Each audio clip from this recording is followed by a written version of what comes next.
don't want to scrub floors, I don't think, forever. There's got to be more to life than this for me.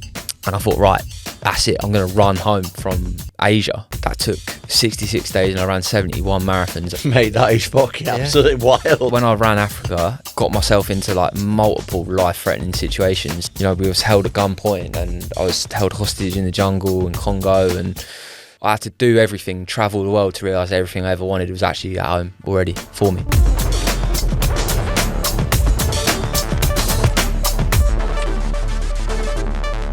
We are at Champion Combat Centre and I'm Charlie Moose, Tom's friend, and we are on a mission to try and speak to people at the top of their game, finding out about their mindset, mentality, all that good stuff, and of course, all the little secrets along the way. And who better to do it with than the man who has many secrets? One actually, he told me the other day that he wears a cap when he has a bad haircut, but you have no, it's not when you have your trim today? It's not when I have a bad haircut, it's just when it needs a cut. Yeah. So yeah, I've had a trim now. So we're good. We're happy, and we've got arguably. I was just saying, I think this guest, mate, is literally defines this podcast really a bit. I'm excited for this one. Yeah, definitely. Obviously, on this podcast, we do like to talk about mentality a lot, and the mentality king, shall we say? Hardest geezer, aka Russ. Welcome, mate. Right. I was saying on the way up to the boys, I'm meeting the real hardest geezer today. So yeah, no, thanks for having me, boys. I'm looking forward to getting stuck into it. By the time this will gone out, we'll have seen your MMA session. But we've got to ask you how you found it first of all, mate. Great fun. Also terrifying in certain elements as well, and a great humbling. Got myself. I mean, we'll see on the clips, but couple little tasty moments in there for me, and also just seeing Tom and a couple of the boys in there just absolutely hammering a bag, and then lying on top of me really makes me realise that like there is levels to this game, and like it's quite humbling just to have a geezer that could literally kill you with his bare hands right there, and there'd be fuck all we could do about it. Do you know what I mean? It's so great little experience. One for the bucket list. Yeah. Mate, we love on this podcast. Obviously, there's so much to go in different directions with you. Yeah. But we've got to go from the start. Yeah. Your story, and just kind of explaining to our audience. Give a little bit of background on childhood and stuff like that, but then kind of you were saying about sort of previous jobs before all this happened. Yeah. Tell us a bit about that. Cool. So I mean, I grew up down south, near Brighton in a little town called Worthing. But I mean, I'm mostly obviously known for running and things, but my running journey didn't really start until I was probably about 20. I did my first marathon. But I would say that the pivotal point for me really was around those sort of teenage years. I don't know how you boys were, but for me, it was like it was a really challenging and difficult time. I didn't really know what direction I was heading in. I was a very motivated guy and had a lot of confidence and really wanted to do something with my life, but really didn't know how to apply that. So from sort of the ages of like 15, 16, 17, 18, I was quite rebellious, ended up leaving home.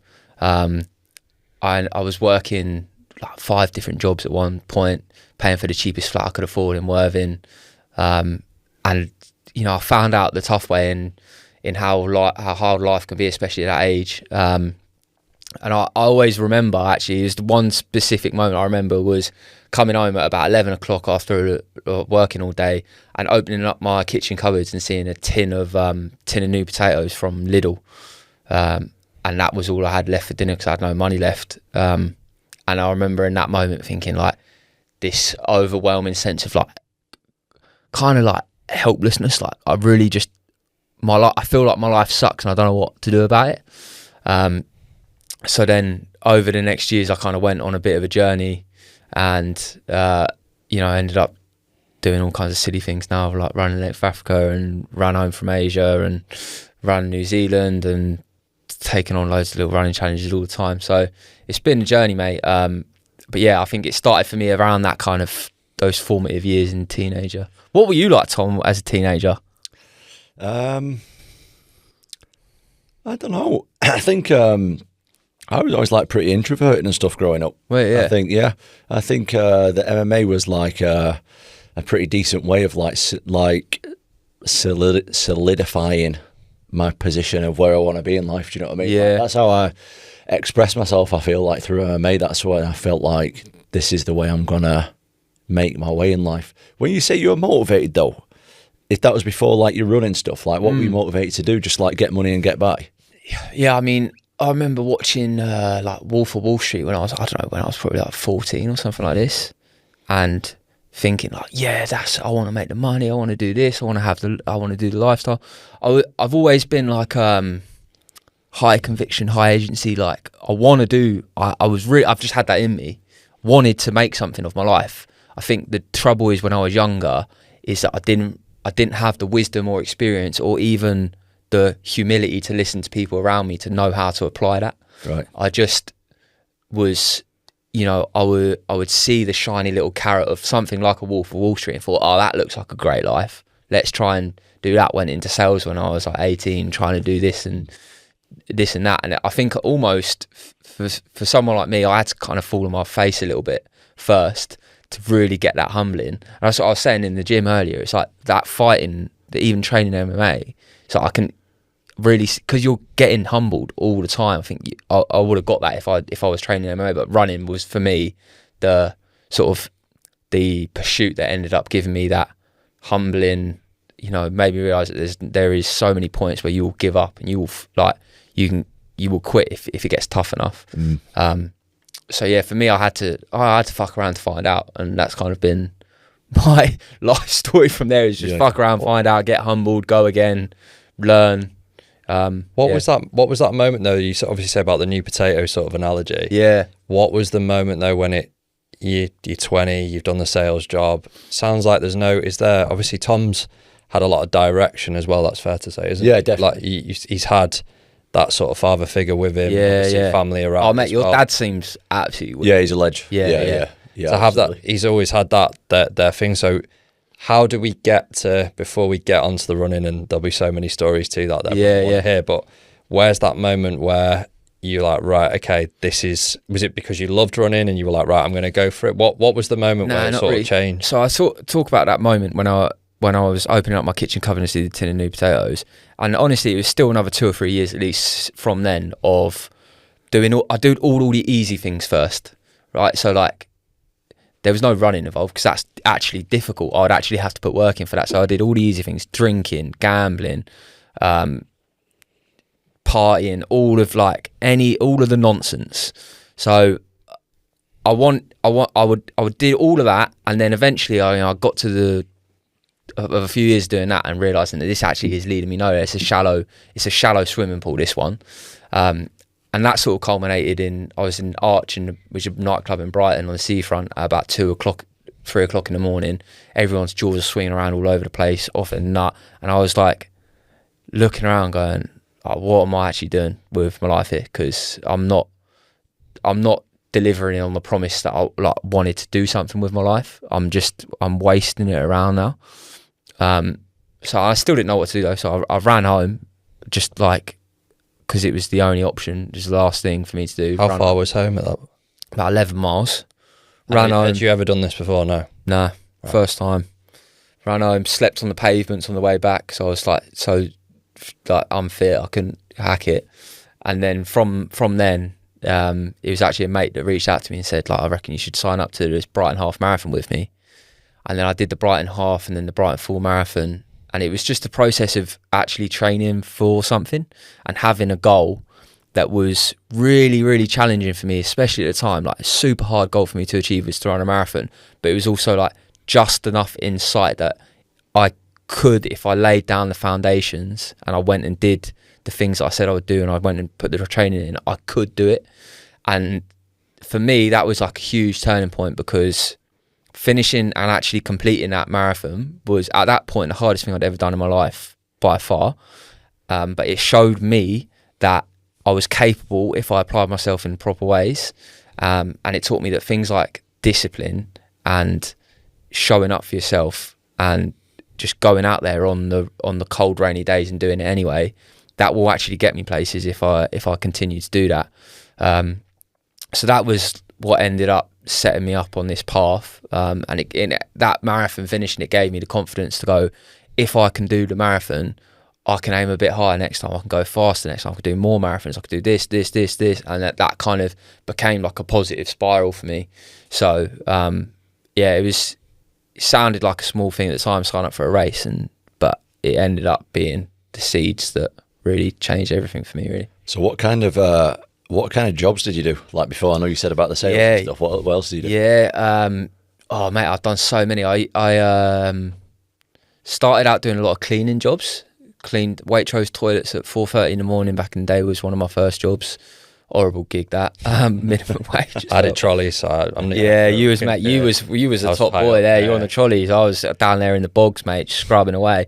So yeah, I started off doing that. Then I did sales for a while, and then I've done delivery driving. I've worked in factories, picking and packing. I worked in a prison. I worked for charities doing like sort of youth work. Estate agent. I've tried a few different things here and there along the way. In prison? What were doing? What? Prison, yeah. So I was a prison officer in Lewis Prison back in 2022 maybe. So No. It wasn't 2022. I'm lying. It was 2019, I think. 2019, 2020. Before COVID. Yeah. It was in COVID times. Yeah. Oh wow. So what was that like? Mate, unbelievable experience. Frustrating in some parts as well. I went in I really genuinely wanted to make a difference. I really thought that that I was filled with compassion. I wanted to really come and get to know people and be a reliable figure in people's lives and try and help people. But I think quite quickly into the job, I realised that sort of idealistic way of looking at it wasn't really realistic. Like the prisons were like so short staffed. There was so many people that needed so many things that you're scattered so thinly that you're just managing situations and managing confrontations and just trying to get through it, really. But yeah, I mean, there was some pretty spicy. I remember my first week in prison, I had 4 what we would call like a bend up. So like physical, you're handling someone or they're handling you, or there's a bit of both going on. I had a geezer I walked into his cell and he was mid seizure on my first day, that was. And then I also I cut someone down hanging when I worked in prison. No way. Yeah. That's wild. Yeah. Did he live? Yeah, he did survive. Oh yeah. God. Wow, But it was he was like all blue and purple and shit. It was quite mad. And then, I mean, it's prison. People are fighting all the time. It's like right on the edge of something kicking off at all times, basically. But really interesting job. You meet people that have taken really interesting life paths, and I think it was a great eye opener for me in terms of thinking like, not everyone, definitely. I mean, I didn't think this anyway, but not everyone ends up in prison as a bad person. Like a lot of the time, you are a product of your circumstances in so many ways, and so it was great life experience.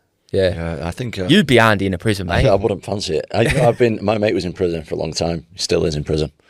I used to visit him a lot, and sometimes I'd be in there and I'd just be looking at inmates, thinking, "What the fuck are you doing in here?" Yeah, and I'd never speak to them, but they just didn't look like they should have. I don't know what you'd typically think.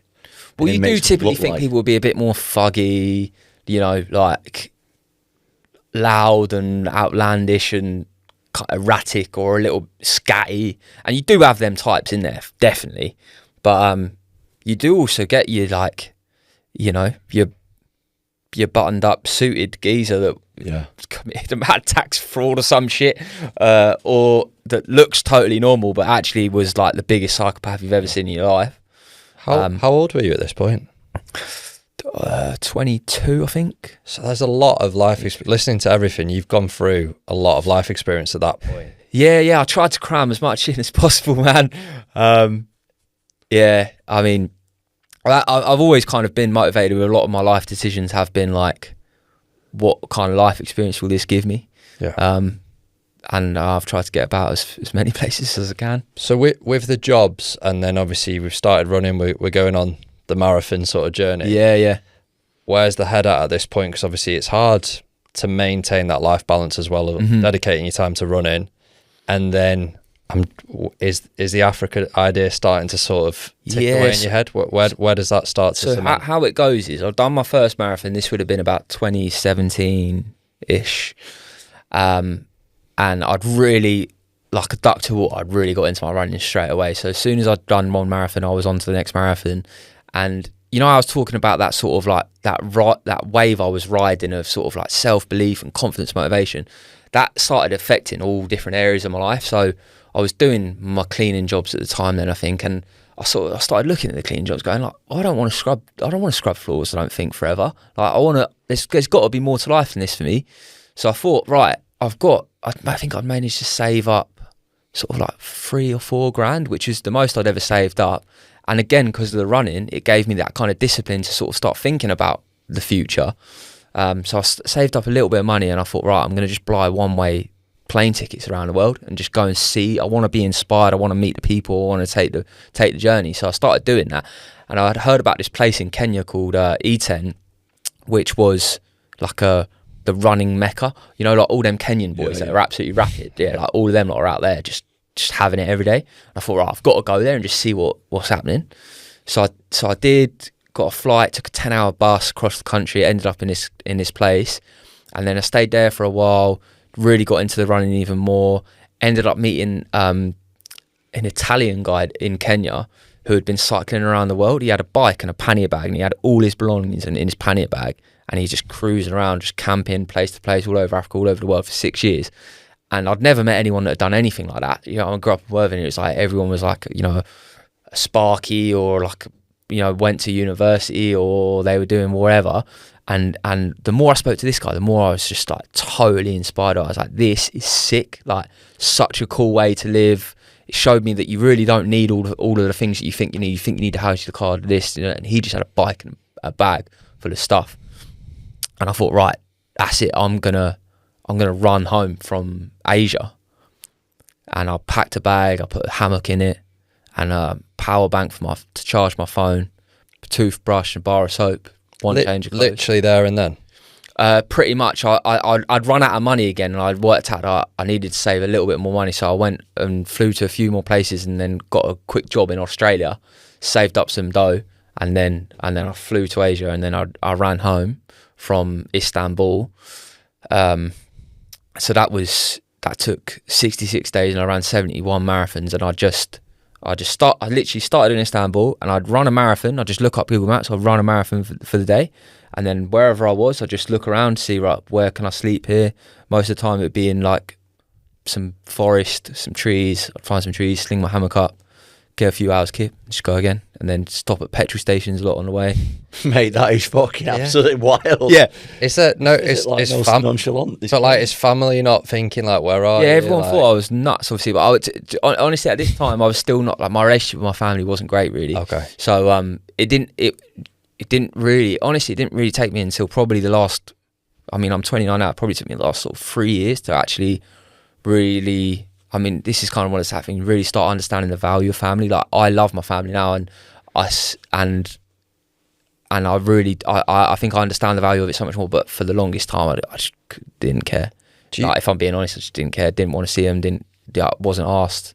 Do you think that relationship though, but do you think that relationship though almost allowed you to do what you're doing? Because it's quite a selfish thing to do as well, in that way that, like, if I thought, I don't know, same with you, but like, my mum would be like, what are you doing? Yeah, that's great. And things must have changed a bit now though, because you've got a kid now, don't you? Yeah. So, that's what I say, like, I think I am one of them geezers that, unfortunately, I had to do everything, travel the world, to realise everything I ever wanted was actually at home already for me. Yeah. I just needed to see it. That's quite powerful, mate. Yeah. So it's sad. Now I'm here, like, at 20, like, I think of I've just had a daughter, and I think, God, I hope my daughter doesn't put me through all of that, because I understand it more. But like, I just have to be honest and say that's who I was. Like, that's how I thought of it at the time.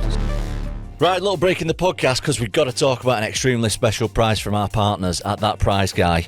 This is going to be unbelievable. You can become a millionaire. This is going to be a 12th millionaire that Prize Guy have. How do you say it? I've made? I don't know. They're giving away £1 million anyway. You can win it, mate. What are you going to do with $1 million? $1 million. I'm singing, I'm dancing, I'm loving all of it, mate. I think that's so we've already done 12 as well. Like, that's absolutely credit to him. £1 million though. I mean, where do you even start with that? I need some serious help, mate. That's You got to buy a big gaff, haven't you? Do you tell people? Keep that one to yourself. Buy a big gaff in the middle of nowhere. Live your days out there. Get a swimming pool in. You can do all kinds with it. But August 30th, this is happening. Thatprizeguy.co.uk. If you've not, go and check it out now. But for now, we're heading back to the podcast. But please check out thatprizeguy.co.uk. Back to the podcast. I can massively relate, because I've always felt like an adult from a young age. Yeah. So like, it's just been me and my mum, and I've had to almost be there for her. With yourself, was that the case, if you don't mind me asking, with your sort of relationship with your parents? Because it sounds like at 22 to be doing the jobs you were doing, to be like almost by yourself, and that, was it sort of a bit of a lonely journey up until that point? Yeah, it was, man. Like, I think from probably the age of like about 16, 17, I started really viewing myself as like a one-man operation. And that really didn't change. I don't think that changed until I met my missus, to be honest. Because I think meeting her really changed my perspective on family, the importance of it, and like, I really was in that zone of what I am, lone wolf, up until that point. But I'm so grateful to have met her and then gone on that journey, because now I see that sort of one-man operation, that one lone wolf kind of mindset, although it's violently powerful for getting things done in that sort of like growing up young man era, it lacks depth from a life point of view. Like, there's, to me, even now, like having my daughter and being with Em, like even just waking up in the morning, like I have for the last sort of few weeks, and just seeing them both sleeping there together and lying there, like, that's my team. Like, I'm like, this sounds so quite cringe, but like feeling that love in your heart is like, there's nothing that you can do as a one man, that I've ever done as a one man operation lone wolf, that even comes close to it. Tom talks about it all the time, don't you? Yeah, it completely changes you when you have the kids. In my opinion, like similar to what you say, I think my favourite time of the day, it's going to sound a little bit weird, but like when my kids are sleeping in bed, and like it is just me and my missus, it's just like the best feeling ever. It's just like everyone's peaceful, we're going to bed in a house that I like, the kids are all around us. It's just, mate, you just can't beat, there's just nothing better than that.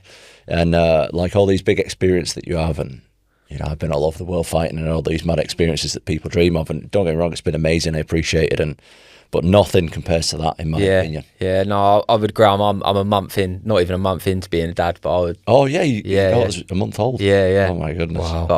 But like even just holding her in your arms, it's unbelievable. Mate, fucking wild. The power of being selfish, though. This is for both of you. Like, you've obviously spoke about it before, and listening, it is. People will always look at it in a negative way, but it is obviously clearly a positive to get to where you want to, right? Yeah, I mean, if you're going to be good at anything, sport or otherwise, you have to be pretty selfish. Yeah. But it depends which way you class it as selfish, because I always say that, like, I had my first kid pretty young, right? I was like 22, 23.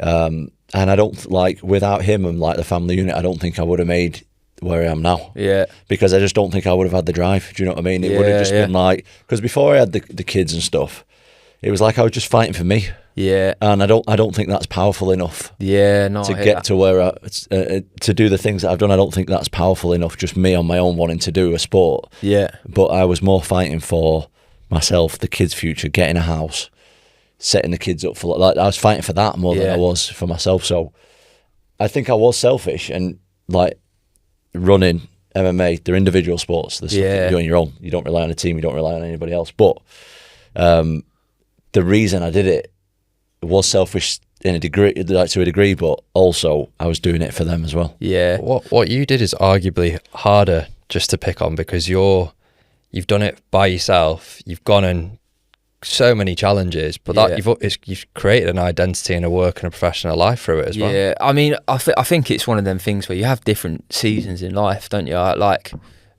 you know, when I ran Africa, that was 14 months I was away from home in total, and got myself into like multiple life-threatening situations that It would be irresponsible of me to do that now, like with Dora. It would, but at the time, it was me. I had and I was trying to build something. I was thinking of the future as well. I was thinking of like, one day I know I'm gonna have kids, and I want to make sure that I'm in a position to be able to provide for them and do all these things. So it definitely is a selfish pursuit in some regards, but I think like you've got to take that plunge in you at certain times in your life. There's times to do it and there's times to not. I think if it's one of the best times, you're in your 20s. It's like, right, you got to build something here, make something happen. I can't believe that you would like string a hammock up to a tree and sleep on it in like a random place in the country. That's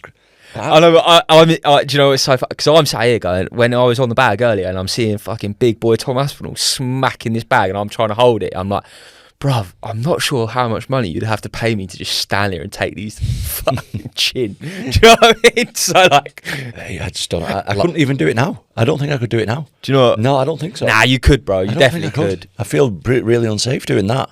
But it's your life though as well, right? Like at that point, that's his life. So also, what have you got to feel unsafe about? Somebody killing me. I don't fancy Who's that. killing you, Geese? Well, we anyone who's talk got a about this weapon. all the time, don't we? Anyone who's got a weapon. Yeah, true.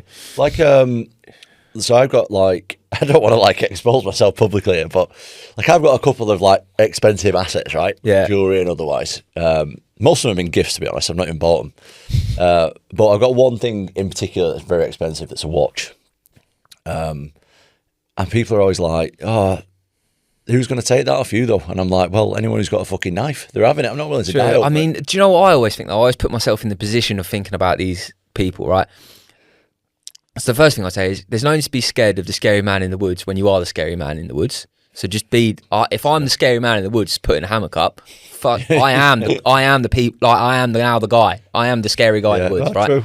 But also, I always think, especially in your situation, if say you are on the rob for a big swanky watch, right? And you're thinking, right, I need to try and get a watch today. And there's all of these people walking around London or the city or wherever with their watches or their cars or whatever. And you're going, who shall I pick to rob? They're not picking you, lad.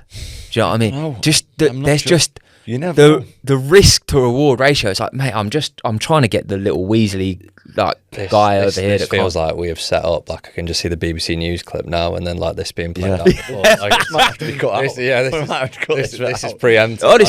Part of me goes like, if I saw a geezer, if I see that on the news in a couple of weeks, I see man robs Tom Aspinall with his watch. I kind of go fair play because the bollocks on that geezer. You'll be amazed. The first time I met Tom, so like we didn't know each other. We went for a drink after him. It wasn't a charity event. The amount of people you walk down the high street where he's from wanting to start a fight with. Mate, I get kicked off with all the time. Nah, all the time. Really? Yeah, all the time. Yeah. No, not like. How many people ask you for a race? Yeah, it does happen quite a lot. To be fair. No, do you know what it is? It's like. So I'm always like trying to deal with this like fame thing because I'm still not used to it. Yeah. And I would never say like I'm a famous person because I don't think I am, but I'm definitely like more well known than the average person. Obviously, I'm a lot bigger than people, so I stand out a lot as well. But you know, like when there's drink and drugs involved, people will come over and be like, "Hey, mate, can I have a picture?" I'm like, "Yeah, no worries, we'll do a picture." And I'm like trying to enjoy my night out. I'm not on a work event or nothing. Yeah. And then they'll be hanging around asking me about fighting stuff, and I'll just say, "Mate, if you don't mind, I'm just on a night out. Can you just?" And they don't like it. Do you know what I mean? And then it's like, "You fucking think you're better than me? You think, why are you telling me? I'm only trying to talk to you." I'm like, "I know, mate," but and then it goes from there. Do you know what I mean? That's how it usually starts. And I get it. I get it. Like you're in a bar, people talk to people in bars, and I get it. But also, I don't want to talk about fighting. Do you know what I mean? I don't know how you feel about but since like I remember when I got back from Africa, I lined up all the stuff that I really wanted, that I thought I'd love to do this all summer. So I went to Glastonbury, went to all the footy matches in the Euros, like did a bunch of stuff that I was like, oh, this is like going to be an all-timer summer. But because for me, especially at that time, it was a bit more like, it was a bit more mad when I was out and about. And do you know what the first thing that I experienced that I wasn't expecting was I was actually getting quite anxious when I was out because I felt like I was being watched a lot. And eventually it made me like, I didn't even want to go to any of these things. Like I was at Glastonbury going like, don't even want to be here. because I had to like get a hat and sunnies and a thing covering my beard. I'm so bloody ginger. Yeah. That it's just, and it was such an odd thing to. It's a really tricky one, isn't it? Because like I still live like a really normal life and everything. Yeah. And I'm definitely a normal person, but it feels. It's just weird sometimes. Yeah. Sometimes I just want to be like. It's really what I find is caught between a rock and a hard place as well, because the last thing I want to do is complain about it, because I used to scrub toilets for minimum wage. Definitely. And now I don't do that anymore. Do you know what I mean? The boys are up a bit. We're doing all right. Yeah. So like, I'm not trying to complain about it or anything. I think it's just, it was a weird nuance that I think I wasn't expecting. That I'd never thought that would be a problem for me, that I would, I don't want to go, like I didn't want to go to that event or do this or be out in public and that. And I was like, God, yeah, I guess. Price of success. No, it's definitely a difficult one, because like 99.9% of my interactions are super positive. Yeah. And I don't want to be like, mate, can I just be with my family? Do you know what I mean? I don't want to like brush people off like that. And also it's tough because like if I'm with my kids, so one of my kids is autistic, right? And like he gets overwhelmed easily by loads of people being around. So like my priority is making sure he's okay. Yeah. And if 10 people turn up recording me, I've got to be like, can you go away, please? Because my kid's not happy about it. Yeah. People ain't going to understand. The context. And I don't expect them to understand, but like you say, sometimes that builds up a bit of anxiety where you're like, oh shit, what's going to happen here? You know what I mean? So, yeah, it's tricky. It's tricky. Like no one, like I've been taught to fight from a young age, right? I've been training since I was like 8 years old, 33, so all my life, near enough.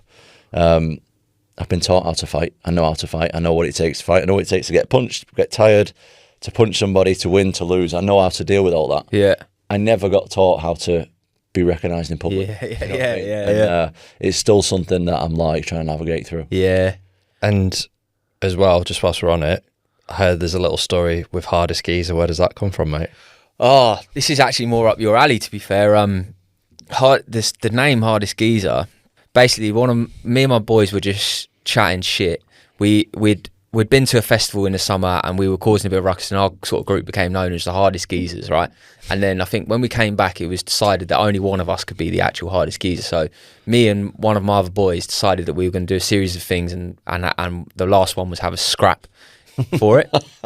And whoever won the scrap got the title Highest Geezer. So we went down the park, set up some ropes, got some boxing gloves, had a little ding dong, and I won. And then I was the Hardest Geezer. And then ever since that, I sort of ran with it, made it my Instagram handle. Well, I didn't even use Instagram at the time. And then now it's just kind of stuck. But it's mostly a joke. I know I'm not definitely not the Hardest Geezer. But it's quite... it's not bad branding. It's recognised. I like it. Right? Yeah, so we just kind of gone with it now. Always had the beard as well? It's ever since I could grow a beard, I've had a beard, yeah. I'm still waiting for a proper beard. I'm like 33 now. It's just Really? not happening. Yeah, the sides are just... Patchy, eh? Shocking, mate. You tried last year, I remember. I had to go again recently because I'd just been away for like a few weeks, and I just grew it and stuff, and then... Pretty iconic though, this. Yeah, it's coming on. Can I ask you about some of the mentality about running? Yeah, because I'm fucking interested. Yeah. About like endurance athletes. Mm-hmm. My sport, for example, the maximum it's going to last is 25 minutes. Yeah. The absolute maximum. Yeah. So I can stay locked in for 25 minutes. I'm trained to stay locked in. I've trained my whole life to be locked in for 25 minutes. How do you stay locked in for so long? Where does the mind go? Because are you listening to music? It's a good question. Mostly not at these days, actually. No. I used to a lot more. Charlie's one of them weirdos who doesn't listen to music when he runs. Yeah. I sometimes do you know what, it really depends on the type of running I'm doing. If I'm running across a continent or a country, then I'll listen to music more because I'm settling into like an all day pace. So it's 6 minute, 7 minute Ks, quite gentle, and I'm just going all day.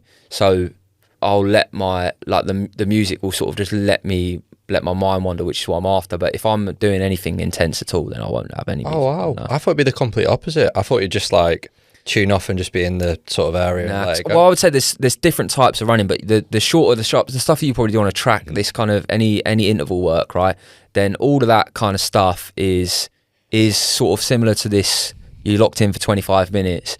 And like, if you were in a fight, if you were in a UFC fight, you wouldn't want earphones on listening to music, would you? No. No way, it'd be fucking jarring. Like, it's same thing with running at like an intense level. But then if you're doing something for all day or months at a time, you end up entering the meditative state more.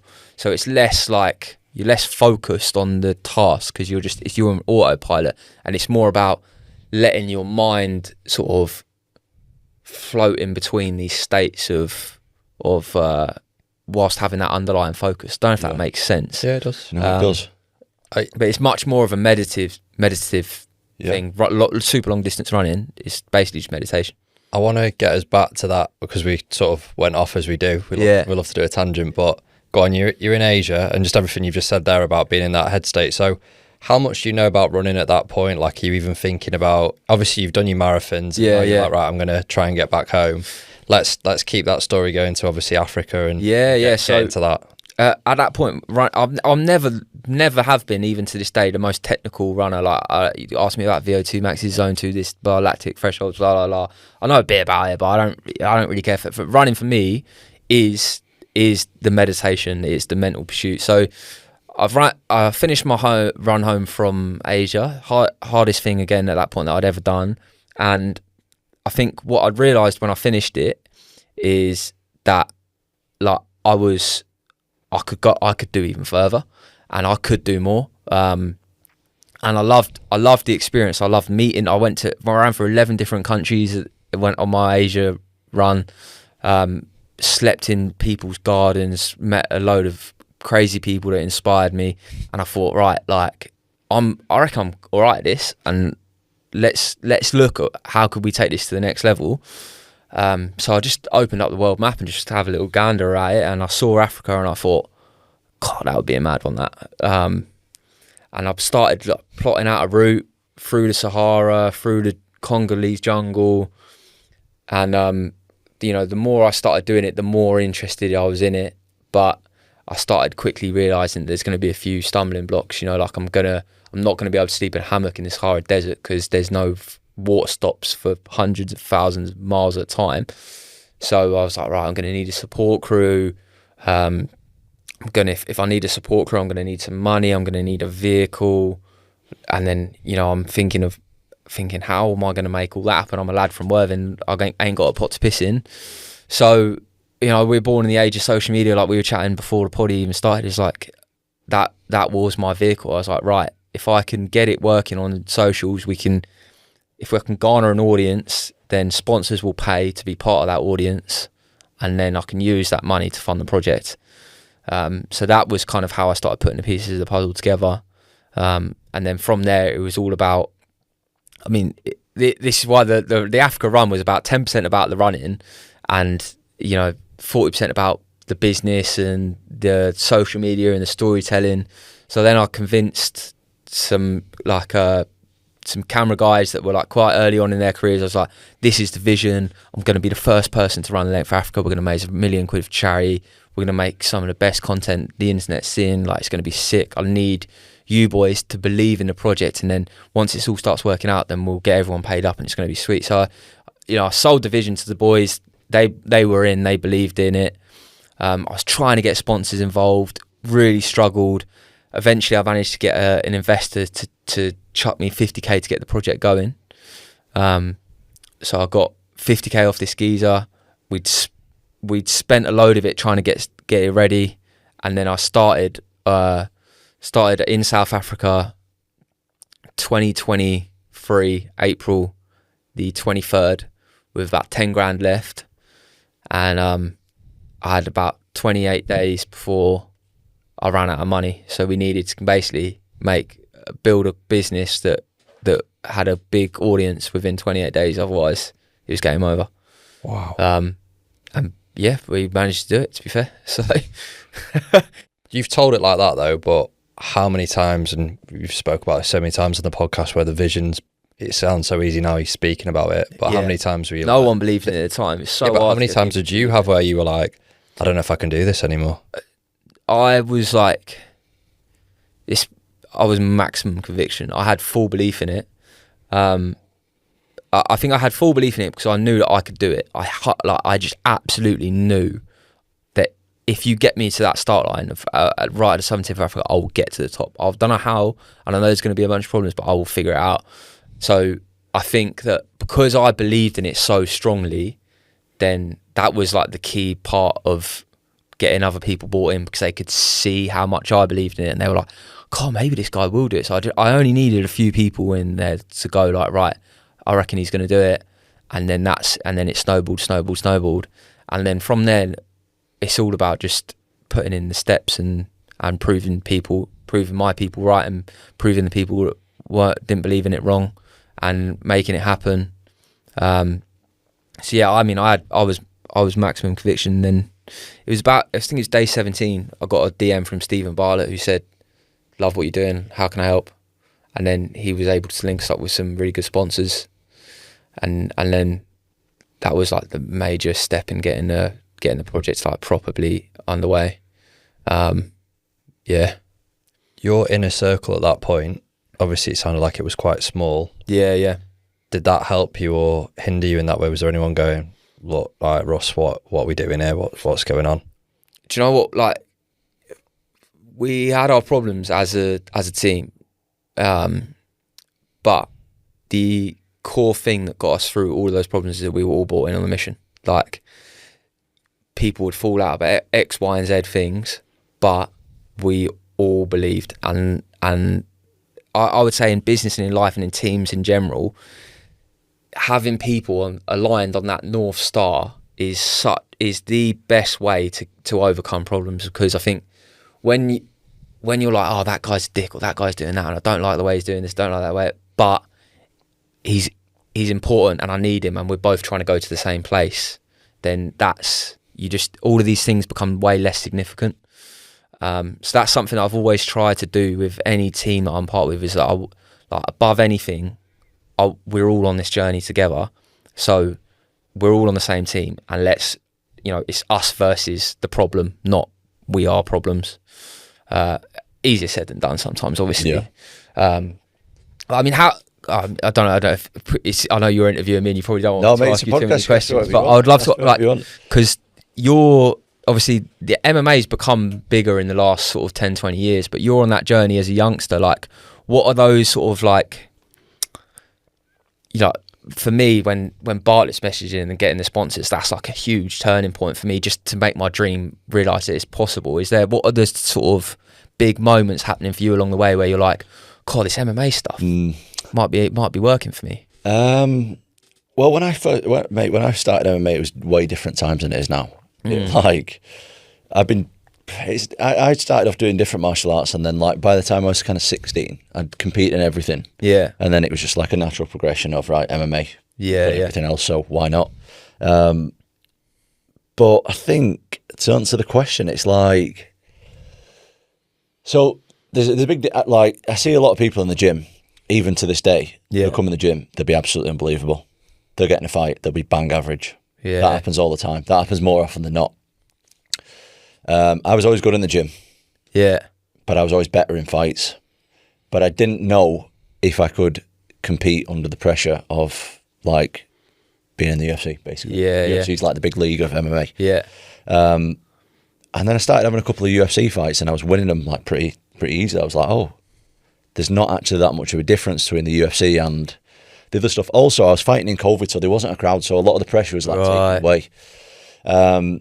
Then I think the real time when I knew that I could, like, be a champion, if that's what you mean by being successful, because success is different for everybody. 100%. Like, so some people's success is like winning a few fights and thinking, like, or just making it your career. That's, that's I definitely. was going to say the 50k moment as well. Yeah, and I think for me, like, being a champion is fantastic. Obviously, that's like a lifelong dream. But the ultimate dream for me was like buying a house. Yeah. For because I know, like, I'm from a small, like, working class town. Yeah. I know people in the 50s and 60s who still don't own a house. You know what I mean? And like a lot of my friends' parents don't own a house. Yeah. Still working like 9 to 5. Oh mate, it's something I think about that a lot. I haven't bought a house, but I would love to one day, and I think that's like, do you reckon it's like a security thing, just knowing that you've got that then? Yeah, well, I already had 3 kids when I was in the UFC. Yeah. So it was a bit like what the fuck is Tom doing? Like, no, before I got in the UFC, I already had 3 kids.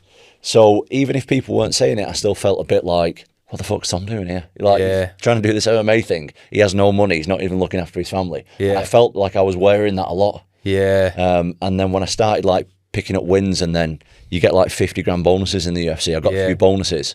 And then after one particular bonus, like I'd worked out that if I get a bonus in this fight, I'm going to fucking be able to buy a house. Because I'd had a couple before and a couple of wins. Mate, and I just broke down. I was just like, fucking, I can't believe I've like bought, I was like 27 or something. Yeah. So I can't fucking believe I've bought a house like for me and my kids. Unreal. Like, and my wife and stuff, like, I just couldn't believe it. So that was like my big moment. But as far as like me, I think a lot of people would look and think the only time you make it in MMA is like when you're a UFC champion, which that's the fucking peak of the mountain. That's the top. Yeah. Like, the amount of people, mate, who do MMA, who train MMA, and they've never made a penny is unbelievable. Yeah. So if you're like buying a house from your hobby, like, it's fucking, in my opinion, that's pretty good. It has, yeah. I was well buzzing with that. Yeah. No, I can't imagine that. I think it's like now you're saying like you've dad of 3 kids, and then you're waiting for that bonus and it comes in, and it's like, it strikes like right at your identity as like a father, that now you've ticked that box of like, here's a safe place for my kids to grow up. Like, I can imagine that would be that was the one for me, because I just felt like I was really like a big, I quit MMA like 10 times before I got in the UFC, because I just had no money. And when the kids came along, then I was a bit like, fucking hell. Did you do little jobs in that? Yeah, I did a lot of jobs, yeah. What did you do? So all my jobs were like to pay for MMA, basically. So I never like had a career otherwise. Just like worked in a gym. I was a cleaner for a little bit as well. Worked as a delivery driver, like dropping off pizzas.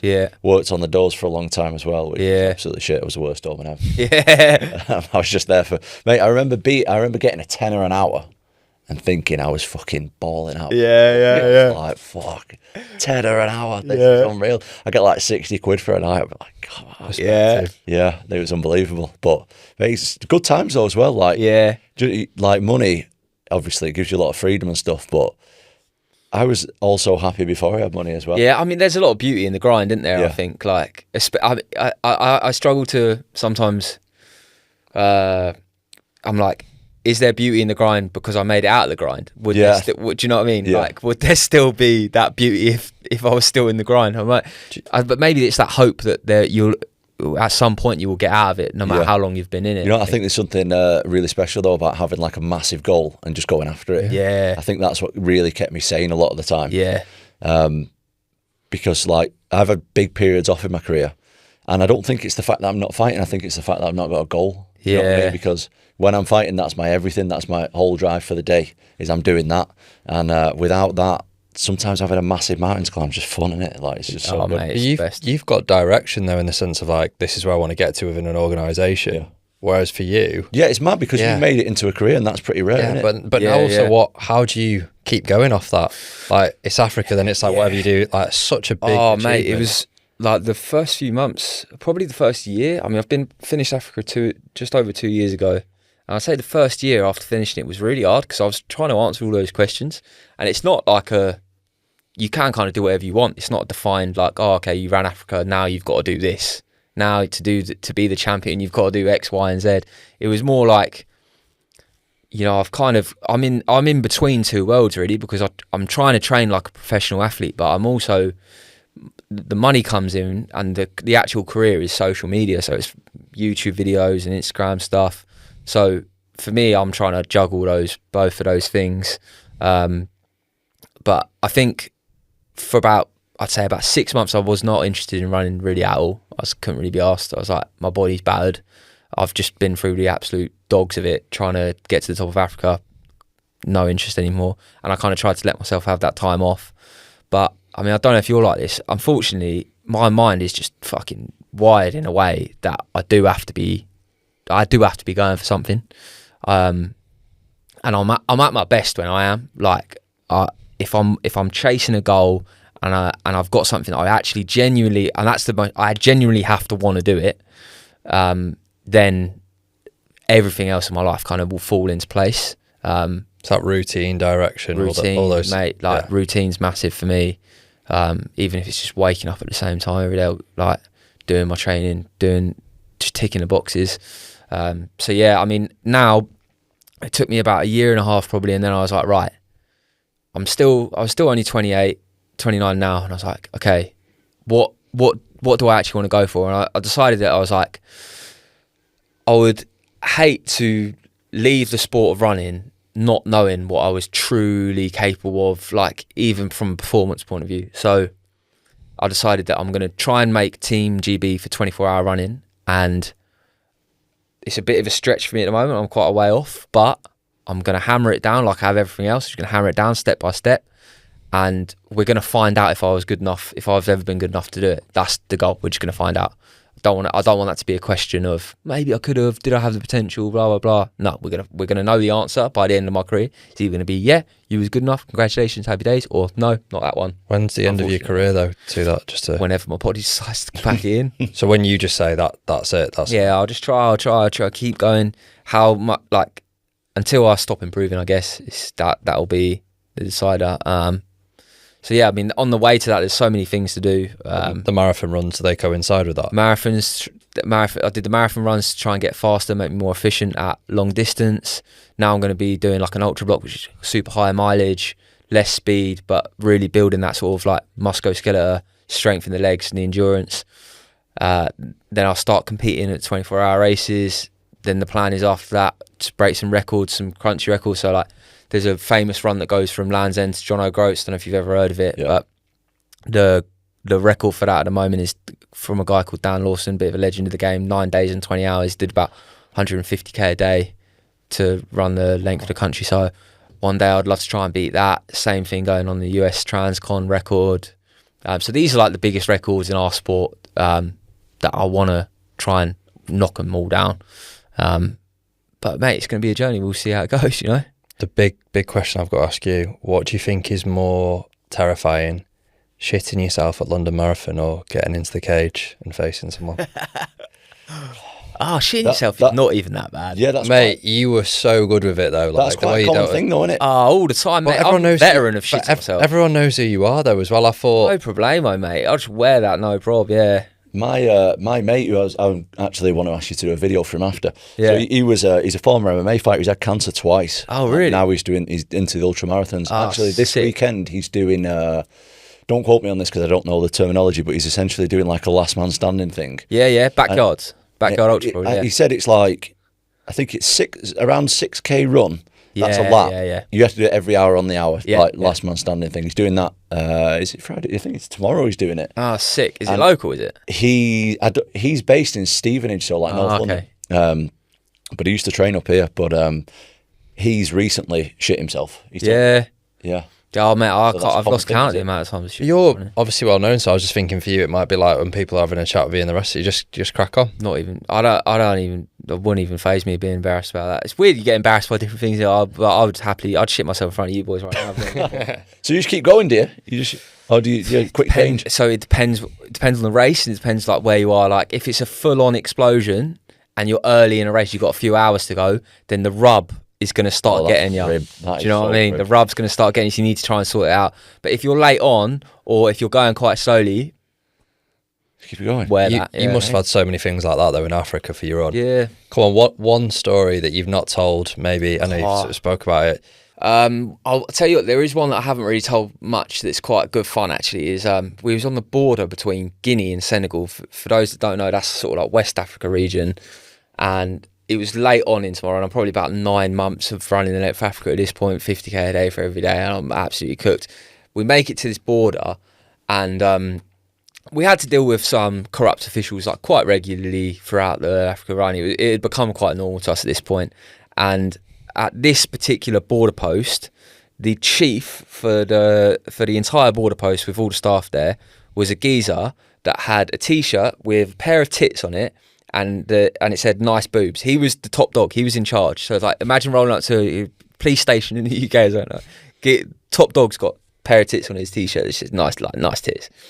So I knew that from the off, I was like, okay, this he's going to be a character. And then slowly but surely, he obviously starts demanding some money for us for some XYZ bullshit charges or fees that didn't exist.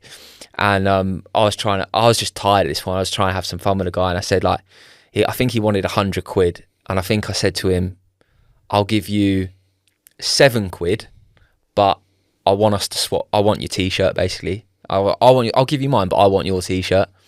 And they'd been really hostile to us up until that point. I'd probably spent a few hours locked in this room waiting to see what was going to happen, sort of thing. And it actually just cracked him, and he just started creasing up, and he did it, and we swapped t-shirts. So now I've still got the t-shirt, I think, in my house. And yeah, gave him 7 quid, so we got a huge discount on the bribe, and then swapped t-shirts, and I was off on my way, and that was my journey into Senegal. So I mean, there was stuff like that happening like that almost daily. You know, it's quite funny by the end of it, but yeah, that was a funny one. How far did your body go, and how much was it mind over body? Sorry, body got pretty badly cooked. Suffered with various things throughout. Probably the worst one was I had a sort of like a trapped nerve, I think it was, in the end, in the bottom of my back, and this was about halfway in Nigeria, and it meant that my nerves were just twinging off in my legs throughout the day and throughout the night, and I would like almost just be running, like a leg would just sort of collapse underneath me, and then it would be fine again, and then it would go again, and it was really painful, to be honest. But the tricky part is I couldn't really sleep, because every half an hour, any little movement that happened, it would just twinge and wake me up. So I ended up in Nigeria. Fortunately, it's not like here where you need to get a prescription to get like really strong painkillers and stuff. So I just go and get the most lethal painkillers you've ever seen in your life, popping them like Smarties, and I managed to sort of ride it out and lowered the intensity. I dropped to doing just a marathon a day for a while, and then that eventually settled it, and I was able to start running again. But you know, that was a pretty dog injury. Also, the Sahara Desert was, I mean, famously a brutal place in the world to run through. What got me a lot there was the sandstorms. So there was about 1,000 kilometre section in the Sahara Desert where there was no road. So I was running on sand. There's no village, there's no people, there's literally nothing, completely barren desert. We were just going, right, the road ends here, we've got to get to that road, let's just boom across this desert. So I just GPS'd it on my watch, and I just straight line that I would just follow and just go over anything, the dunes, the fucking rocks, everything, just go over it. But the sandstorms out there are mental, and they would just come, and my eyes got battered by just little shards of sand just spiking me. Even to this day, actually, my visions just mash up because of that. But that was a tough one as well. It was quite a tough few weeks in there. But I mean, mate, I've got endless stories about how difficult moments, and you know, we was held at gunpoint, and I was held hostage in the jungle in Congo, and you know, I met an 8-year-old snake hunter in Guinea that we bought a snake off him, fried it up like Kentucky Fried Snake for dinner. We ate monkey in Cameroon, got served monkey in a restaurant. Yeah, mate, it was crazy. But do you know what? Like, there was so many beautiful and amazing people we met along the way as well. That were just, you'd bowl in after a long day of slogging out 60 Ks on the tarmac, and you'd have a whole village that would just be so ecstatic that some European lads had bowled through, and they'd invite us. We'd stay in the village, and they'd give us some beers and cook some food, and we'd have a good laugh and that. So yeah, mate, it was life experience, 100%. Amazing. That Yeah. is wild. Is there anything you want to ask before I get into the last little questions? This one's hungry, definitely. Yeah, I'm a bit peckish, to be honest. What was it, the Kentucky Fried Monkey? I won't fancy that. Mate, one question that we always ask Yeah. to our guests is obviously the classic one is like, oh, you know, talk to your younger self. But what would you say to future Russ? Oh, future me, I think I'd have more questions than statements for him, to be honest. I think for the future me, I just I hope that I'm just happy and settled in my old age. I hope that I look back at these years and have as few regrets as possible. And when I get to that old man in my rocking chair at 90, I can sit there and go, we had a good tear up at this game, and I'm ready to go off into the next one now, you know? Yeah. Love that. And when the pressure's at the highest in your mind, what's going on? When the pressure's at the highest, the best version of me, the favourite version of me, how I react to that is to laugh. And that's, I think you'll see when you see me like deep into a run, 100k in, or I've been going for months at a time and I'm getting that sort of like that little psycho edge about me, then I think that's sort of like when I enter that mode of like laughing, then I'm like, I'm on top of my game, because I'm like, none of this can even get close to me now. I'm just, it's all off my back. Boom, we're having it, So I think that's the best version of me reacting to pressure. Obviously, there's multiple other versions of me where it doesn't quite go that way. But yeah. Love it. I actually, mate, I don't even want to wrap it up, but it's fucking great. I can't believe the experience you've had. Yeah, thanks, man. How young great. you are. I know, it's crazy. I never realised how young you were at all. You're so sort of ahead of your years. Yeah, but look at life experience, though. That's amazing. What it is. Yeah. We've been in the game, bro. Tough paper round. Do you know what was also actually funny to wrap it off on is when we would ask people in Africa, it became a running joke. The boys would ask people we'd meet, they go, how old do you think that guy was? That talking about me, and they'd all go like 40, 45. Oh, no. No, you look. No, I don't think you look young, but I've had a haircut now, but at the time, like when you were like, 29, I'm like, has he got the years wrong when you first started speaking? I was genuinely surprised at what you've been through. 29. And now it's changed so much for family as well, so I'm really excited to see like the new season. And how it does feel like how the the business to me, honestly, it really does actually, yeah. So I'm excited too, man. It's going to be a good ride. Is there anything you like to plug at all? Nothing to plug. I'm sure some sponsors will probably go at me for that, but mate, you smashed it though. Definitely, we'll check out what's the social channels. Hardest Skis are everywhere. Yeah. Everyone, that has been Russ AKA the Hardest Geezer. Make sure you go and check out his social channels. It's been an absolute pleasure. We'll see you again soon. Thank you. Next time, Sam Queck. I realised I was trying to be this ultimate athlete, and I realised I just stopped really enjoying hockey. I needed a big massive piss up in Liverpool with my best mates, eat crap that whole weekend and then go back fresh on the following Monday, because you've got to enjoy it at the end of the day, especially if you're going to get your face smashed in every week. I always think like my mindset is what makes me a really good athlete, but also I feel like it holds me back from like happiness and freedom sometimes. I mean, the amount of friendships I lost, the amount of weddings I missed, friends' 21sts, and that's where you find out who your closest and tightest lot are. No one cares about hockey. No one did care about hockey until we won the gold medal. Having a self-belief, and I think the self-belief borders on arrogance, and I think that's what has to get you through, and you've got to have the fire in your belly. Have the fire in your belly.